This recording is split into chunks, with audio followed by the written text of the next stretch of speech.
निधि गुस्से से जेल में उठाएगी राजवीर पर हाथ, लेकिन पकड़ लिया प्रीता ने निधि का हाथ और हो गया प्रीता निधि का आमना सामना। जी हाँ दोस्तों, कुंडली भाग्य के आने वाले धमाकेदार एपिसोड में जब प्रीता सृष्टि के पास जाकर बैठी होगी तभी निधि पुलिस स्टेशन में राजवीर से मिलने के लिए जेल आ जाएगी, जहाँ पर जब निधि इंस्पेक्टर को कहेगी कि मुझे राजवीर के पास ले चलो, मुझे उससे जरूरी बात करनी है। तब यह सुनकर इंस्पेक्टर निधि को राजवीर के पास ले जाएगा और निधि राजवीर को एक पल के लिए जेल से बाहर निकालने के लिए पुलिस वाले को कहेगी कि मुझे राजवीर से जरूरी बात करनी है, इसलिए आप इसे जेल से बाहर निकालिए। तभी यह सुनकर राजवीर लॉकअप यानी कि जेल से बाहर आएगा और निधि अचानक से गुस्से से बरस कर राजवीर को कहेगी कि तुम्हारी प्रॉब्लम क्या है, तुम आखिरकार हम लूथास से चाहते क्या हो। तुमने एक तो पहले से ही हमारा जीना हराम कर दिया है और मेरे बेटे का सुख चैन तुमने तो सब कुछ छीन लिया है और अब तो तुम्हारी हद ही हो गई। तुमने लूथा हाउस में आकर हम भोले भाले लूथास के गहने चुरा लिए और अब कह रहे हो कि मैंने कोई भी चोरी नहीं की है। तभी यह सुनकर राजवीर को गुस्सा आ जाएगा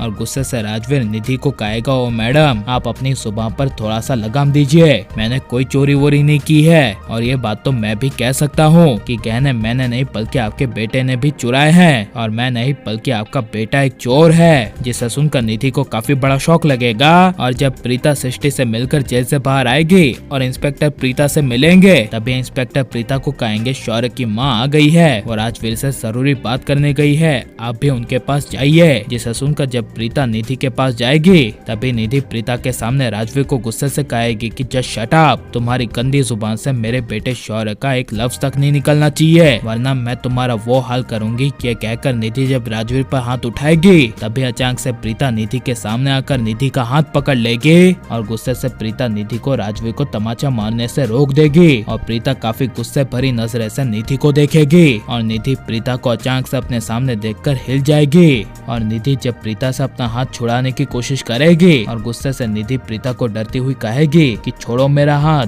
प्रीता छोड़ दो मेरा हाथ वरना तुम्हारे लिए और तुम्हारे राजवीर के लिए अच्छा नहीं होगा। जिसे सुनकर प्रीता कहेगी क्या कर लोगी तुम, मेरे बेटे राजवीर को झूठे इल्जाम में फंसाकर उसे जेल में डालने के अलावा तुम्हें आता ही क्या है। अरे तुम तो कैसी माँ हो, तुम्हारे बेटे शौर्य की जान मेरे राजवीर ने कितनी बार बचाई है, यहाँ तक कि मैंने तुम्हारे बेटे शौर्य को कितनी बार माफ किया और शौर्य की खुद मैंने कितनी बार जान बचाई। उस शौर्य को मैंने अपने बेटे से भी पढ़ के रखा, लेकिन पता नहीं तुम लूथास कैसे हो। जब मेरा बेटा मुसीबत में आया तो तुम लोगों ने ही उस पर झूठा इल्जाम लगा दिया। मुझे घिन आती है ऐसी इंसानियत पर जो किसी के लिए जरा भी अच्छा ना सोच सके। यह सुनकर निधि कुछ बोल नहीं पाएगी और लेकिन जब प्रीता के दिमाग में आएगा कि निधि प्रीता को उसका नाम पुकार कर बुलाई तब यह सुनकर जब प्रीता निधि को कहेगी कि तुम्हें मेरा नाम कैसे पता, मेरा नाम तो बस राजवीर ही जानता है, तो तुम्हें कैसे पता कि मेरा नाम प्रीता है। यह सुनकर निधि को काफी बड़ा झटका लगेगा और लेकिन प्रीता निधि का हाथ पकड़ के और निधि को सबक सिखाकर सही करेगी क्या नहीं। और आप यह प्रीता निधि का आमना सामना देखना चाहते हैं क्या नहीं, और प्रीता को निधि से बदला लेने के लिए लूथा हाउस जाना चाहिए क्या नहीं, ये सब हमें कमेंट में जरूर बताएं और आप प्लीज इस वीडियो को लाइक शेयर हमारे चैनल को सब्सक्राइब करें।